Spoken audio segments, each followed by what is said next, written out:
And we are live. Good morning, crypto warriors, and welcome back to Jump into Crypto, episode 539. Today is Monday, February 3rd, and I'm King, here to bridge the gap between community and crypto every day, Monday through Friday. And today's top stories: Twitter adds Bitcoin emoji. Jack Dorsey suggests Unicode does the same. Indian government policy think tank releases national blockchain strategy. MasterCard CEO reveals why the company left Libra. U.S. Marshals will auction $40 million in Bitcoin this month, and Minecraft players can win Bitcoin on new treasure hunt server. But first and foremost, of course, let's go ahead and check out those prices of the day.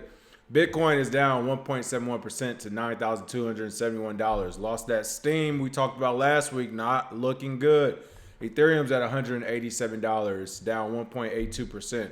Ripple is at 24.248 cents, so almost 25 cents, down 2.44%. I know they had a rally this weekend. Bitcoin Cash is at $381, down 0.72%. And looks like Litecoin at $69, down 3.73%. The EOS down 2.62% at $4.17. So bloody Monday, all in the red.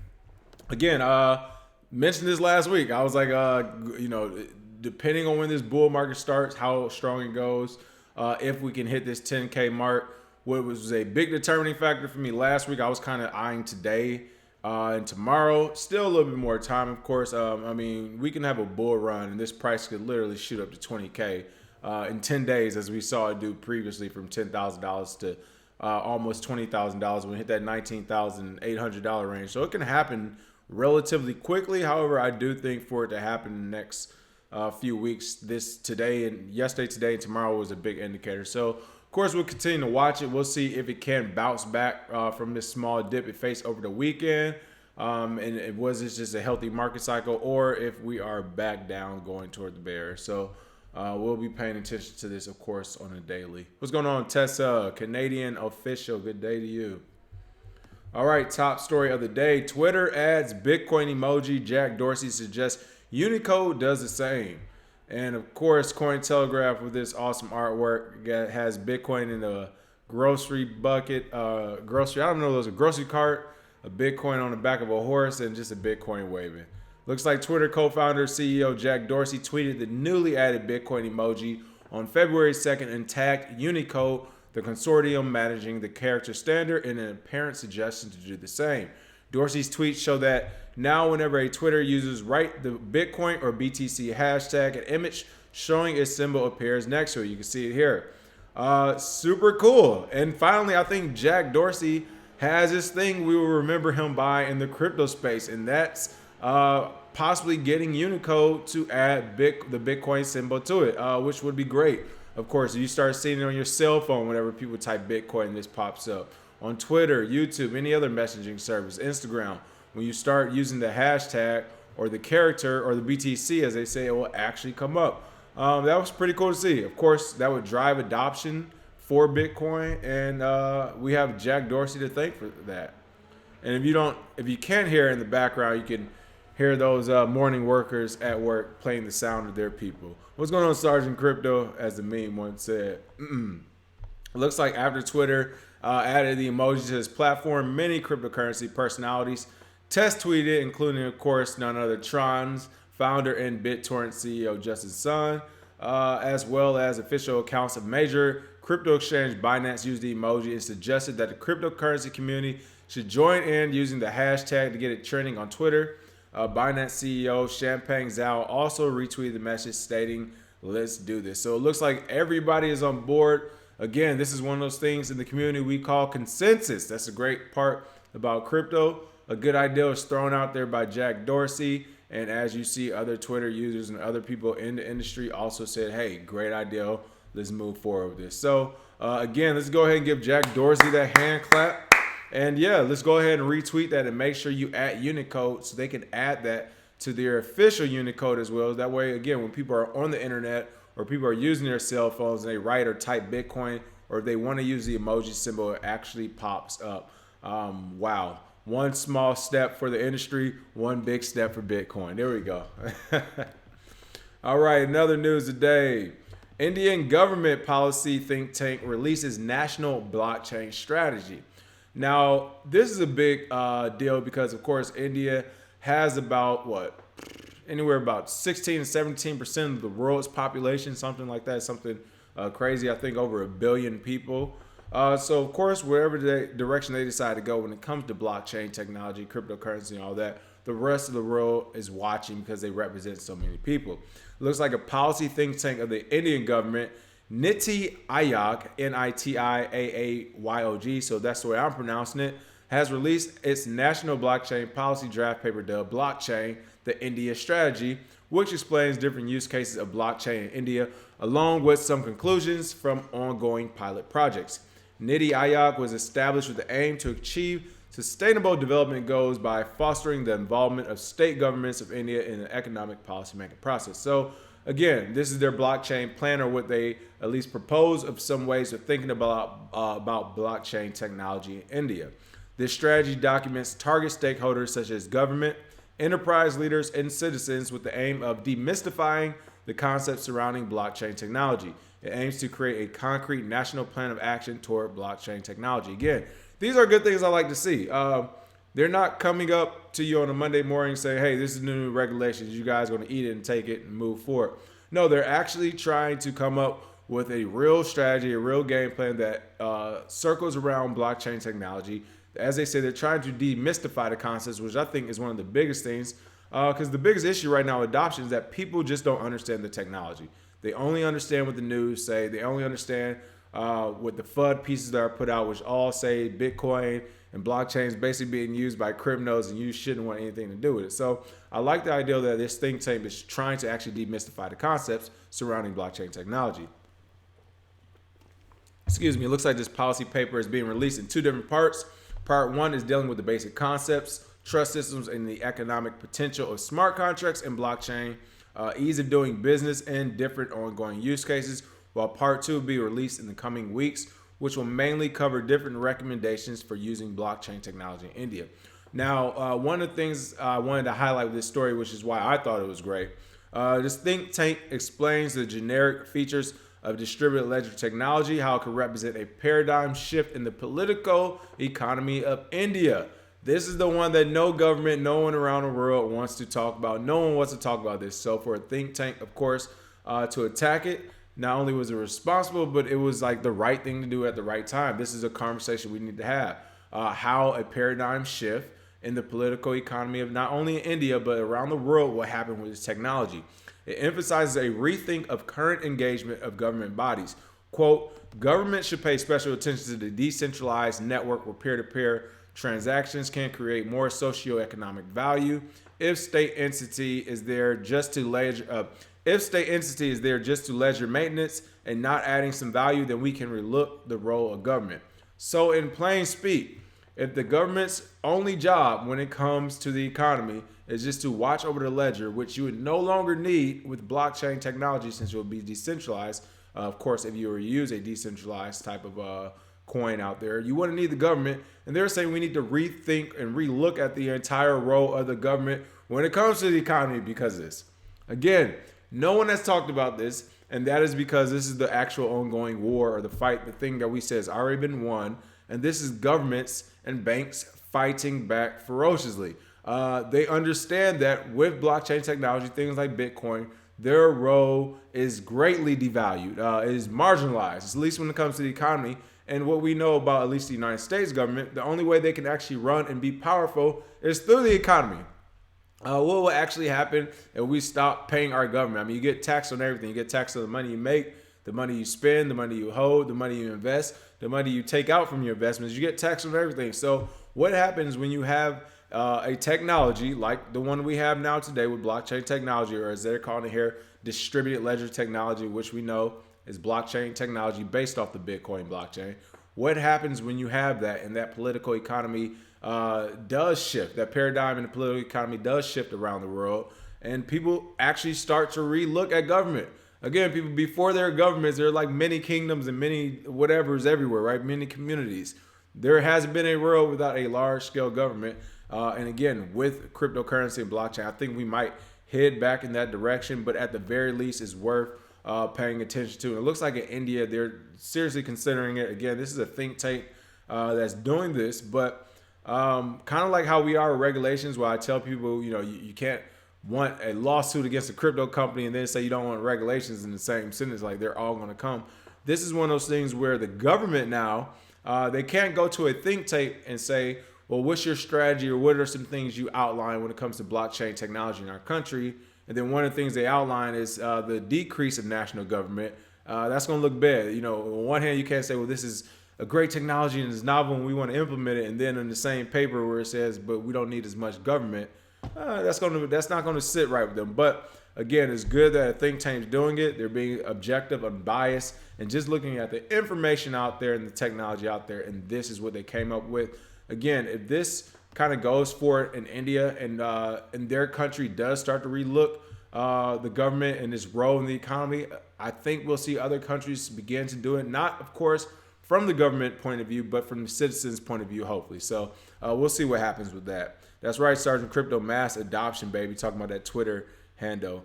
What's going on, Dexter Hand Sr.? Dry Dessert said the idea of decentralizing money is probably the most dangerous idea in human history from the perspective of the upper levels of the pyramid. That's also because this idea does not apply to a method of payment. Money is a transport medium for people exchanging energy, basically. That's right. It is. It's just a medium of exchange. Again, we could talk about marbles or trading cards, all of mediums of exchange, but you're right. This may be a huge turning point in human history. And again, it's something that was not even being covered on mainstream news. It's something that people don't talk about. It's crazy to me, but you're right. I mean, this is the first time in human history we see money becoming decentralized. So there isn't some big government or big king or big dictator at the top of the pyramid saying, no, this is the pot of money I control and this is what we're going to do with it. No, now everyone around the world can actually say, no one controls it. And however you get it, you get it. I mean, that's just the beginning and end of that. So very interesting to see what happens over there in India. MasterCard CEO reveals why the company left Libra. Honestly, I picked this story because his name was very similar to some of the names in the last article. But MasterCard Chief Executive Officer AJ Banga explained his concerns about Libra in a February 3rd interview with the Financial Times.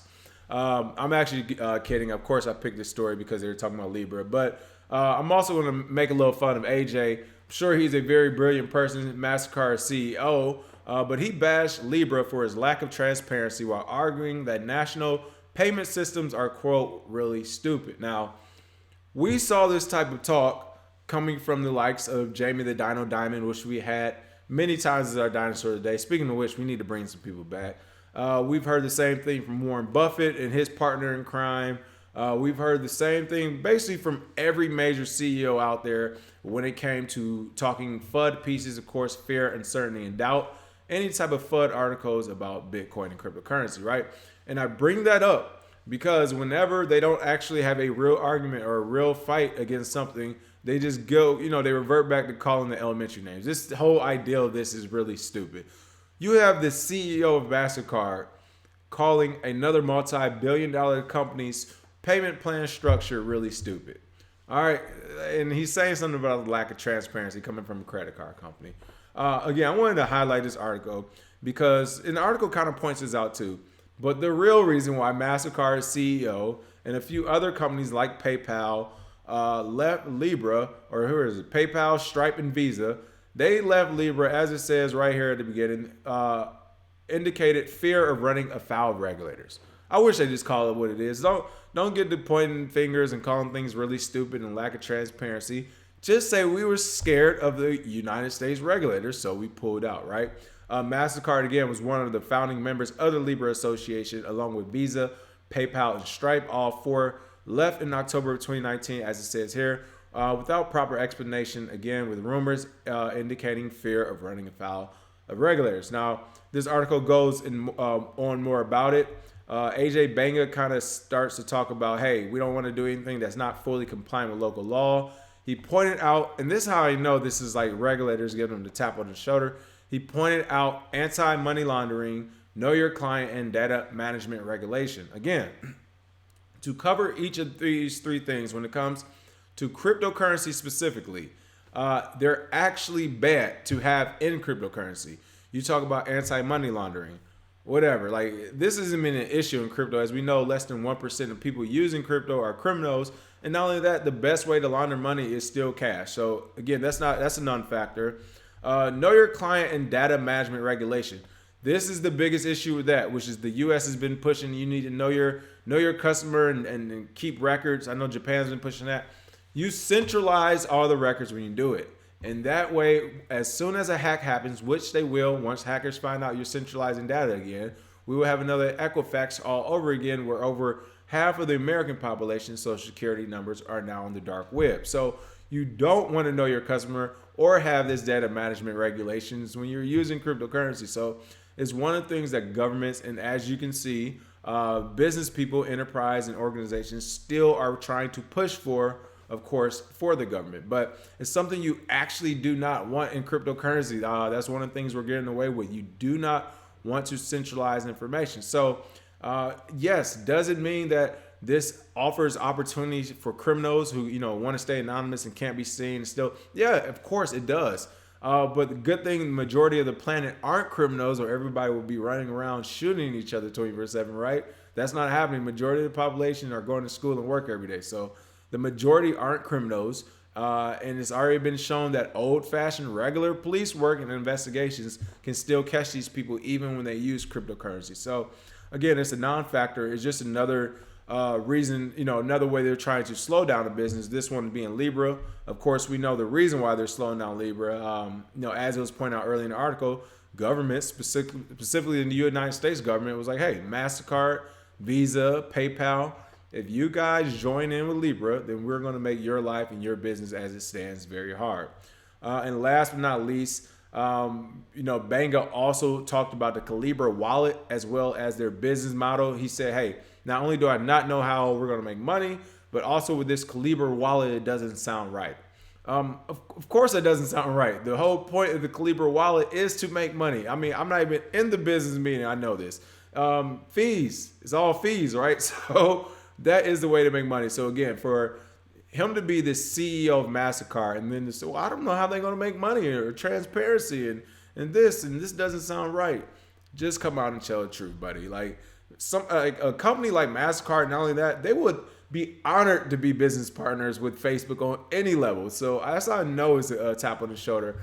Because MasterCard, I don't think MasterCard is in a higher standing from a business point of view than Facebook as far as that. Somebody can check the numbers and let me know. But it's not like MasterCard is Visa or MasterCard is JP Morgan Chase or Goldman Sachs. You're MasterCard. Like, you're one bad news story away of actually folding. So for them to talk this way about Facebook, shame, shame, shame. And again, here we're not necessarily for the Libra project, but we encourage it because of what it made the government do. They started freaking out once they realized, again, you don't want to use Bitcoin, fine.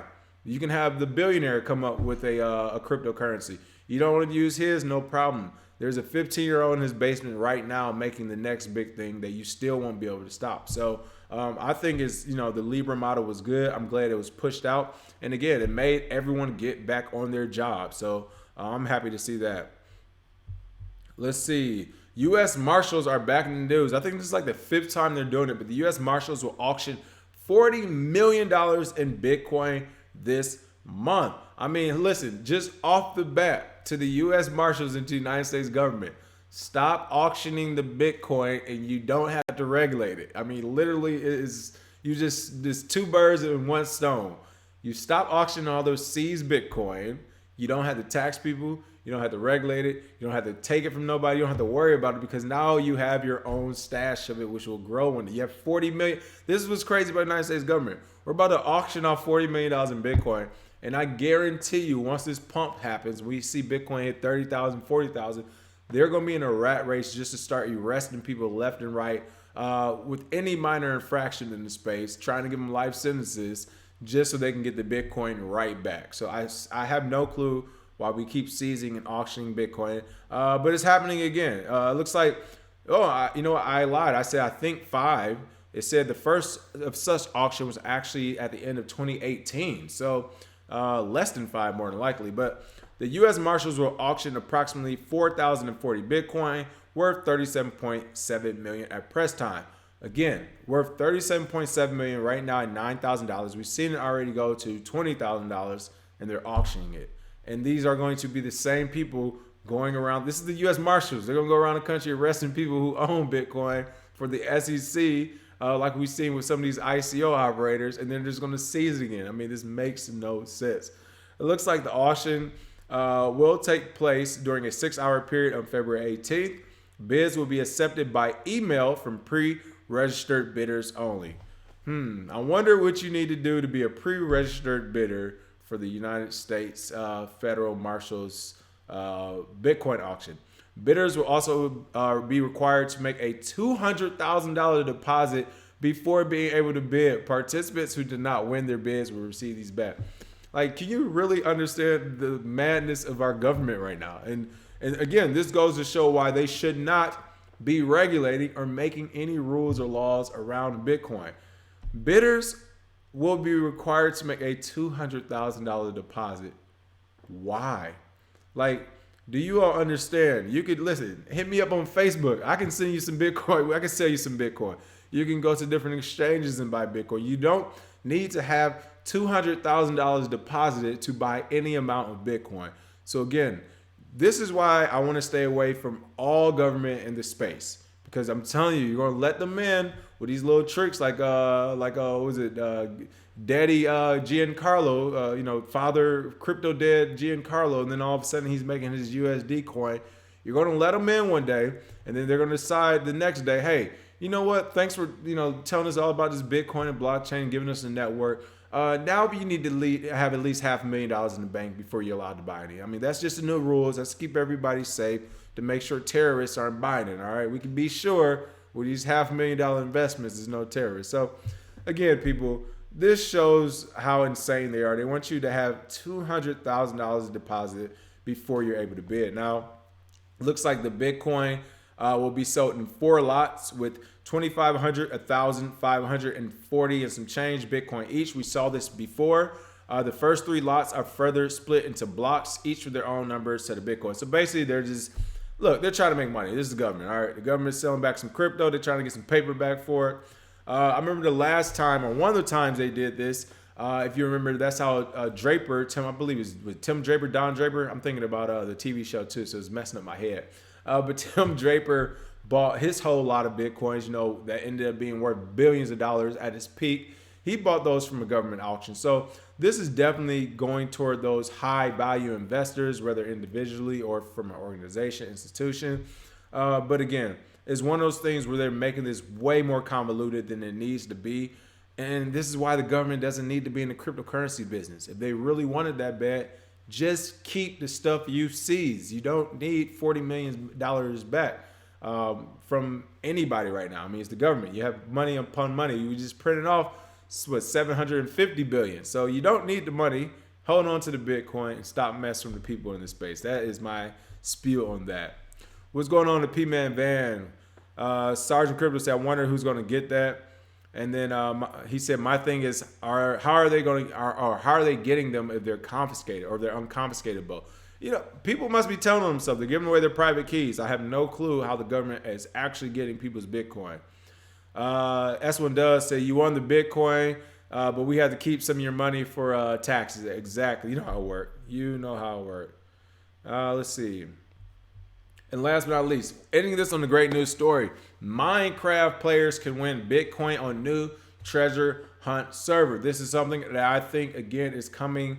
This is what's going to drive the mass adoption, I believe. This is another video game, people. We talked about this before. When it comes to technology, video games, porn, and criminals. Those are the 3 groups. Gamers, porn, and people who use porn and criminals are the 3 main groups that like to implement technology first. Of course, we've been talking about gamers a lot because there have been a few different games made where you can win Bitcoin, or that's a part of it. It looks like Minecraft is up next. A new Minecraft server allows players in the blocky universe to compete against one another to find hidden treasure and receive a Bitcoin award. Now, unfortunately, if you're not a gamer, you're probably like, well, what is this Minecraft game and why is it so important, right? Well, let me tell you why. You're in for a treat. More than 180 million copies of Minecraft have been sold since late 2019. That is right. Since late 2019 to right now, over 180 million copies, making it the single best-selling video game in history. It allows users to create their own worlds on their own servers. The game has already featured Bitcoin with the BitQuest and PlayMC servers from 2014, 2015, respectively, which both integrated the original cryptocurrency to test and educate users about digital currency. So again, it's already been implemented before, but now somebody has his own fully server for this game. And I will say, I've never played Minecraft. I saw the YouTube videos. You can go on YouTube and check them out. I mean, this game is crazy. People get lost. This is one of those games similar to Final Fantasy VII. I played that back in the day. But they get lost in this game for months, if not years for some people. I've heard of people games getting messed up or corrupted after a year plus or however long they're playing on it, they go crazy. But this is one of those games where people get on and lose track of time. Is that good, right? So for them to have a server on there, which is now being known as Satoshi's Quest, for Bitcoin challenges is awesome. It looks like the challenge is to find the hidden loot within the, quote, vast Minecraft landscapes. Users pay $1 in Bitcoin for in-game life. Entry fees are collected, and most will go toward a specific treasure wallet address, which is awarded to the player who finds the loot first. In order to participate, users set up their own in-game wallet and they can use to pay for lives and receive their winnings. Should they wish, they can also connect to an external wallet to the Minecraft game server. Again, super cool to see this. I actually like this idea in a lot of games. As you know, esports, as they call it, is getting even bigger. That's competitive video game playing for prizes. I think some of the biggest prizes we saw last year were like Fortnite. I think offered up like a $4 million prize. Call of Duty, it's not even last month, 2 or 3 weeks ago. January 24th, 26th, a week and a half ago, Call of Duty just started their official league and season 1 is ongoing and they have like a multi-million-dollar prize there. I know on those teams, each gamer, they're saying they're each making at least $50,000 minimum for a yearly salary. So again, gaming is a real thing now. The esports side of it is getting real. But my point is, I like the idea of gamers having to pay $1 per life or something, maybe a 25 cent or 10 cent or something lower than that per life for, these games where you just don't die very quickly. And pay it in Bitcoin. That way it could be an in-game wallet where, hey, the winner of this round or the winner of this game actually takes home all the loot. That is a crazy idea to put in the games, but it's something that could work. It looks like it's being implemented here. The first round Satoshi Quest began on January 26th, and the game resets once treasure has been found. The server checks the Bitcoin spot price every 15 minutes, automatically updating the participation fee to keep it at $1. Again, this project is open source with the code available on none other than GitHub. This is crazy. 90% of total game fees go towards the treasury address, with the remaining 10% going toward developer costs. After finding treasure, winners receive 85% of the balance, while the remaining 5% is kept into the wallet into the next round. The reward is only paid out if the treasury wallet balance exceeds the transaction fee. Again, this is pretty cool. Can't wait to see how this actually works. Again, this is for the block universe. You can see the blockhead right here with the Minecraft in the background. But this is something that, if it works, expect to see this with other game developers. Right now, in video games, microtransactions are on the rise. They want people buying games and then paying 25, 50 cents, $1, $2 in game for play. So if it's something like this where they can see this blow up on the Minecraft service, you better guarantee there's going to be some type of battle royale that's going to say, okay, 25 cents or whatever to enter, pay it in this crypto of choice, and winner takes all. So again, I think this is a pretty good idea. It's a way to implement the technology. And again, when you're talking about gamers, actually the actual age for gamers, and I just found this out recently, is something like the average age is like 34 or 35 years old. So it's no longer just kids. But yeah, let's talk about from your 12-year-old to the 35-year-old or whatever. That is mass adoption. People are spending money. They're online. They're using the technology. That is mass adoption. So we can get Bitcoin and crypto to more games like Minecraft. I think we will see that price continue to rise as more kids, as more people say, hey, I need Bitcoin not just to spend at the store and to buy my cup of coffee. I need to have my lives on my video games. So I think that will help drive, and it's pretty cool to see. All right, last couple quick comments. Let's see what's going on. Erica Beach said big boost for adoption. That's right. Sergeant Crypto said adoption, adoption, adoption. You know it. All right, other than that, people, that is the show for the day. As always, make sure you smash that like and share. And go ahead and leave some comments and let me know what you think is the best way for crypto adoption going into 2020. Will it be the halvening? Is it going to be a video game? Is it going to be Pornhub adding the next coin to it? Or will the government finally say maybe we should turn to Bitcoin? I don't know. You let me know in the comment section, and I'll announce the best one tomorrow. Other than that, thanks for watching. As always, make sure you smash that like and share, and I will see you all tomorrow with some more crypto news. Cheers.